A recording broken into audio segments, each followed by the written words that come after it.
Welcome back to my channel again, Chats with Rose. Thank you for all the current subscribers and the ones that are still subscribing. And if you're watching my video for the first time, thank you so much for stopping by to watch my video. And I encourage you to please consider subscribing to my channel, share my videos, and then like my videos. So today I'm just going to dive into the topic of today. You guys have seen or heard or watched videos, several videos about um, Busola Dakolo's wife. I'm sorry, Busola Dakolo, who is the wife of Timmy Dakolo, who has made several videos alleging that she was raped at the age of 17 by COZA pastor uh, Biodun uh, Fatoyinbo. So I know there's been a lot of videos, and a lot of people have come after her over the past couple of days since the news broke up.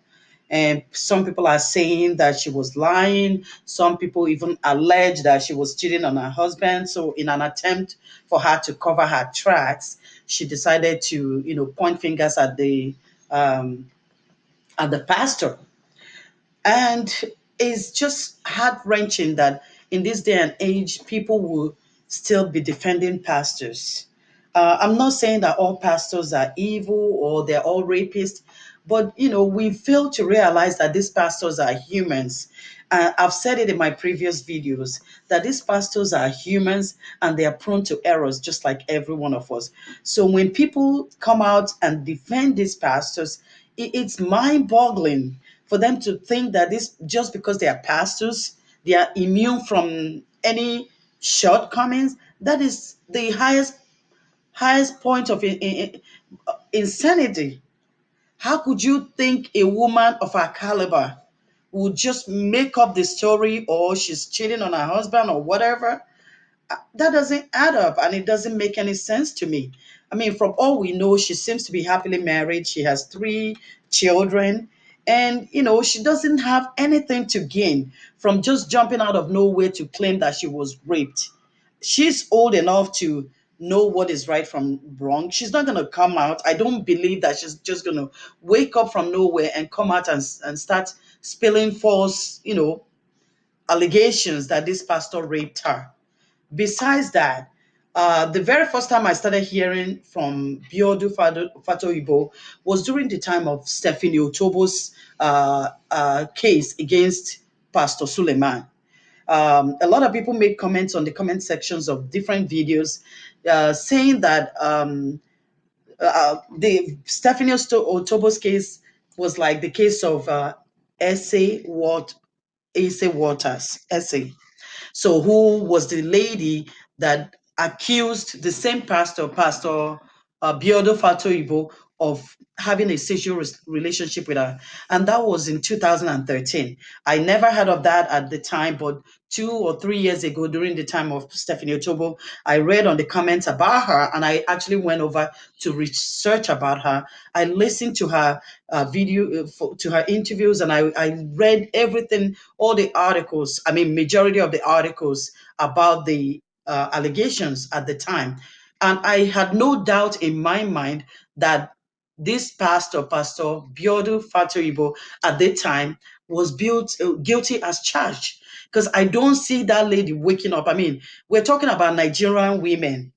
I don't see any Nigerian women who, is there any like award for a woman to get when you accuse pastors? I don't think they wake up one day and start accusing them. I mean, it's not like Western cultures that we can say, oh yeah, some people might do it just to get money and they're not even ashamed of it.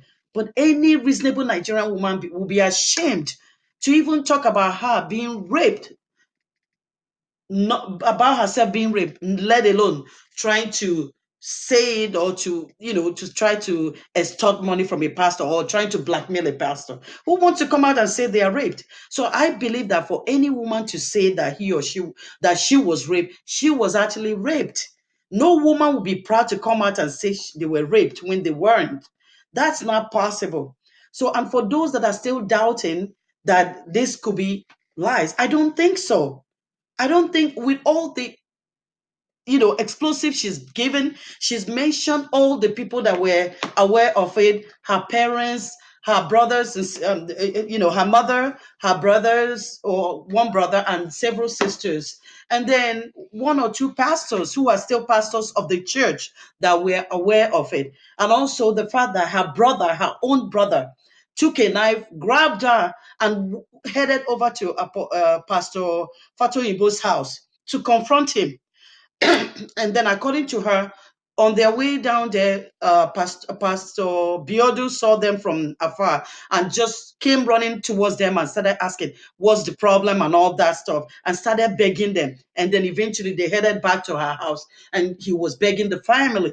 So she gave all these details. All these people are alive today, and for people to continue, some so-called Christians are continuing to accuse her of trying to blackmail the pastor is beyond me. With all these explosive, with all these things she said, there is an atom of truth behind every rumor. There is an atom of truth to it. She could not have just come out and say it. And if you look at her body language, the way she was saying it, she wasn't mincing any words. She was just saying it the way she remembered it to be. So you don't, the only time if you tell lies, you could tell, anyone can tell because you try to remember what happened, but she was just saying it the way they happened. And I wholeheartedly believe her. One of the reasons I also believe her is because the pastor is human, and I've had several allegations against him. And not only him, so many pastors are guilty of of the same offense. I've had so many women say they either themselves or their friends had been raped and impregnated by a pastor and subsequently terminated the pregnancy. We've had cases somewhere in Anambra or Imo State, somewhere there, where a pastor eventually killed his alleged mistress and the mistress's friend because he was trying to cover up. He got the girl pregnant and tried to killed her, and then just because he felt that the girl's friend knew about it, he killed the girl too. How many of these do we have to hear before we believe that these women may be saying the truth? So I think people weak, especially the Christian, the so-called Christians that keep saying, "Touch not my anointed." You really have to go back to the drawing board, because we as Christians tend to believe that, oh, we want the truth shall set us free. However, when someone is saying the truth, you Christians, touch not my anointed, children of their so-called gods, don't want to believe the truth. How can we say that we're Christians, we want this truth to set us free?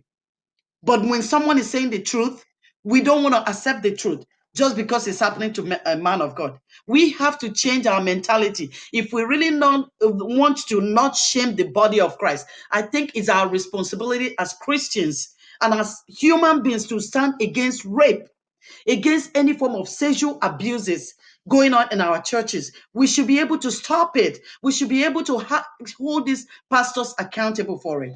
So I urge all Christians to please stand up. If he is not guilty as charged, we still need an investigation to go on. Let them investigate it. And if he's not guilty, let justice prevail.